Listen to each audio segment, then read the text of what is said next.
Texas Chainsaw Massacre. Yes, finally! Tobe Hooper's 1974 horror classic that helped define the slasher genre. The significance of this movie cannot be overestimated. And Leatherface, the movie's antagonist, or if you're demented like me, protagonist, is horror movie mythos, to say the least. Yes, there might be mass killers that are more famous or more recognizable, but Leatherface pioneered that bold-fashioned statement. But before we can talk about the movie, we need to have a little history lesson. Have y'all ever heard of a guy named Ed Gein, the butcher of Plainfield? Dude was an all-around nut job. He was obsessed with his dead mother.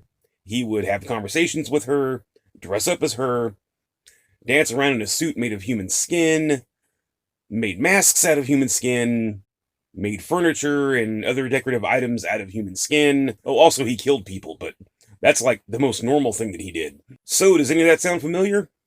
Ed Gein was the real-life inspiration for movie killers such as Norman Bates, Buffalo Bill, and of course, Leatherface. So, the Texas Chainsaw Massacre's claim of being based on a true story is true. From a certain point of view. So, back to the movie. It was written and directed by Tobe Hooper, and Tobe Hooper is considered one of the great horror movie directors of the 20th century. His notable works include such classics as Poltergeist, Eaten Alive, the music video for Billy Idol's Dancing with Myself. No, I'm serious. Tobe Hooper directed that video. Did you ever pay attention to it? Go watch it. It's fucked up. But fans widely consider the Texas Chainsaw Massacre to be Hooper's magnum opus, and with good reason.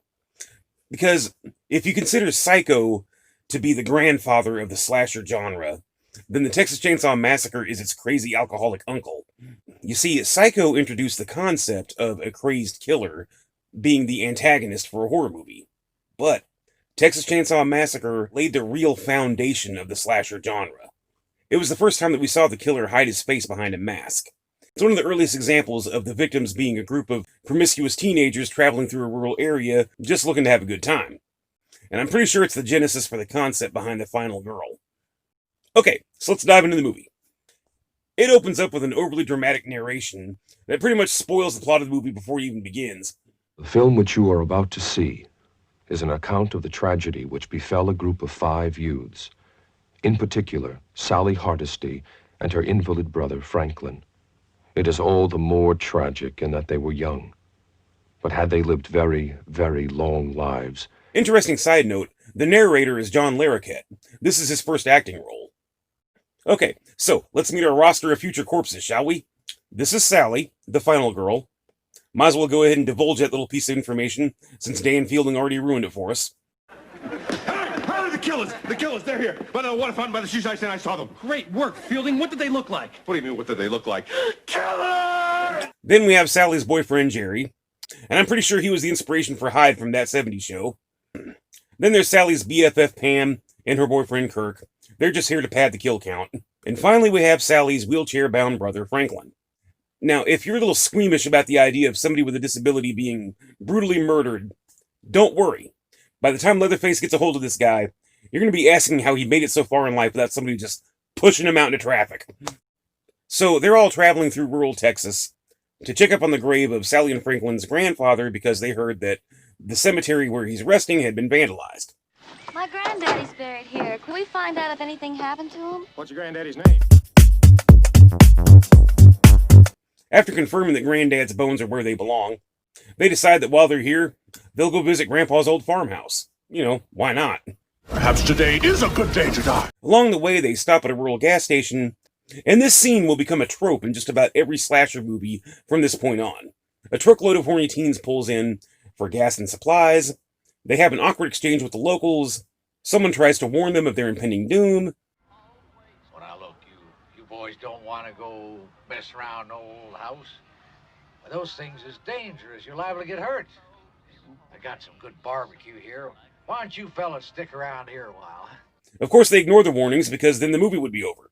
Dear man, thank you for your kindness and your wonderful attitude about this whole situation. But you don't understand. We cannot sleep through the night unless we've had a good meeting.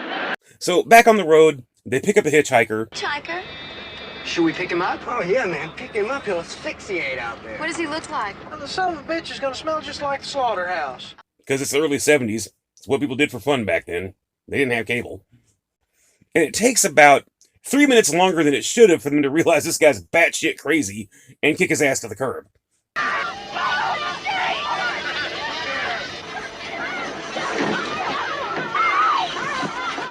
So they get to the farm. Sally, Jerry, Pam, and Kirk all run off and do what attractive people are legally obligated to do in these films. Yeah, so we're going to go have sex and then live for another 50 or 60 years. Be a pal and clean the van up for me, will you? And Franklin does his level best to make sure that the audience cheers during his death scene.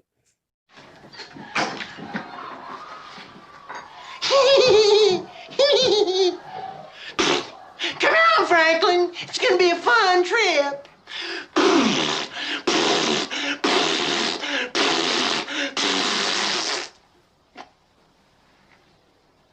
If I have any more fun today, I don't think I'm going to be able to take it.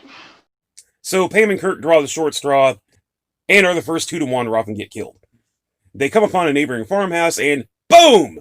Smack dab into Leatherface. You got knocked the fuck out! Kirk gets whacked and Pam gets a front row seat while Leatherface shows off his amazing cutlery skills. It slices, it dices, while eating even julienne fries.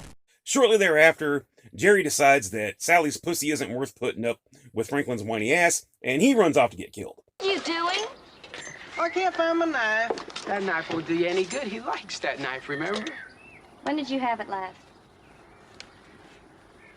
Well, I didn't have it last.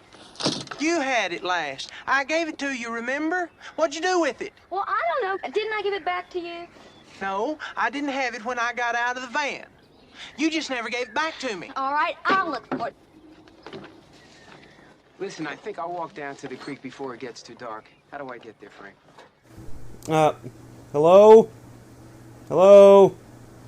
Is there anybody in here that can kill me? My girlfriend's brother's a real pain in the ass and I just don't want to live anymore.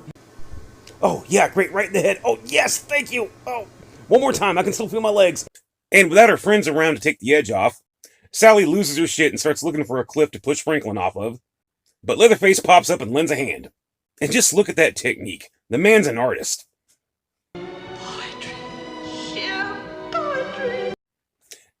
And without so much as a thank you for freeing her from the lifelong burden of having to wipe her brother's ass, Sally runs off into the woods and makes her way to the gas station from earlier in the movie.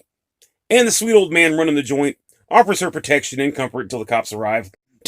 Yeah, right. This is a horror movie. What are you doing? You don't need to worry. No! No, you just cooperate, young lady, and we'll have no trouble. Of course, he beats her and ties her up because he's Leatherface's older brother. He's just as batshit crazy as Leatherface is. He just doesn't quite have his fashion sense. By the way, what do you think the secret ingredient of that barbecue is? It's people. So, the cook, as he's known in the credits, takes Sally back to the farmhouse, and along the way picks up the hitchhiker from earlier in the movie. Come here, you nap-haired idiot! No, where are you been? I've been out on the road. You damn fool, you almost got caught over a dude. No, they didn't see me. They don't know nothing. I told you to stay away from that graveyard. Because guess what? He's also Leatherface's brother. This is rural Texas. Everyone's related, and everyone's insane. And now we get to the best part of the movie, the dinner scene.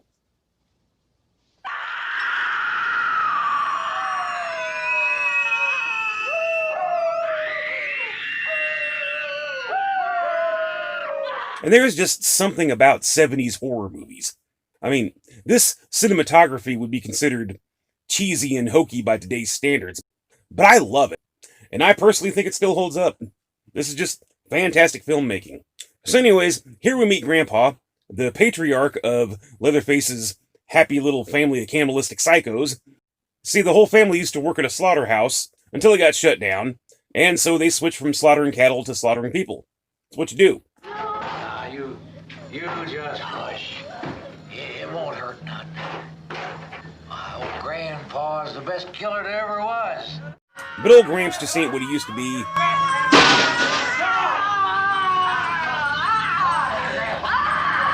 Sally seizes the opportunity and manages to escape.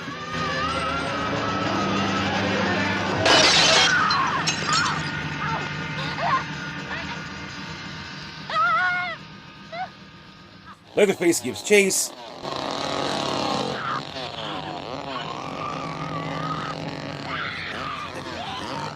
Baby Bro becomes street pizza.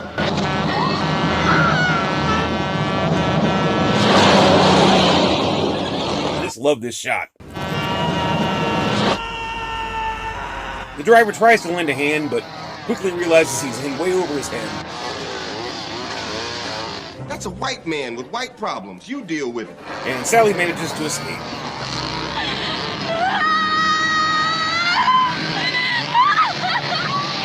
By the way, she's laughing because she's thinking about all the Meals on Wheels jokes that she can make while explaining what happened to Franklin. And then we have another iconic scene, the dance. We don't know why Leatherface does this. We don't care. It's just awesome.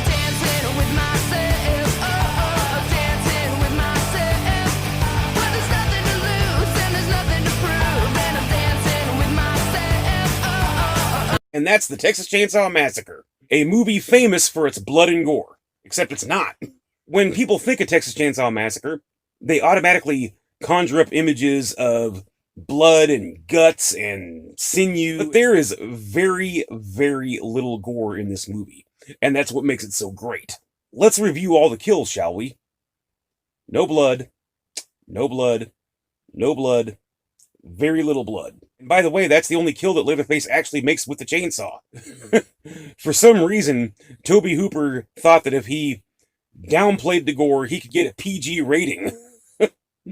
Honestly, that tactic is the only thing that saved this movie from getting an X rating. But I think it's one of those things, people just hear the title and automatically assume the worst. But I personally think that the less gory approach just made for a better movie. It had to rely on other elements to bring the horror, and it succeeded wonderfully. Now, the production of this movie was just as horrific as the movie itself. If you want the full lowdown, you comfortable? If you want the full lowdown, there's a fantastic documentary, and I'll put a link to it in the description. Check it out if you got time. But let me go ahead and give you some of the highlights.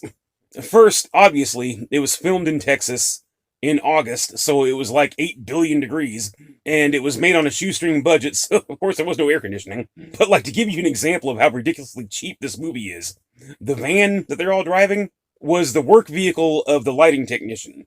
So this poor guy had to drive to work every day, unload all of his equipment, so they could use it for filming, and then load it back up and go home. Also, they didn't use a prop chainsaw. That's a real chainsaw.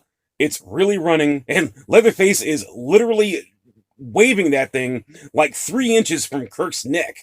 There is no trickery there. One little slip and Kirk goes bye-bye. And then there's this scene.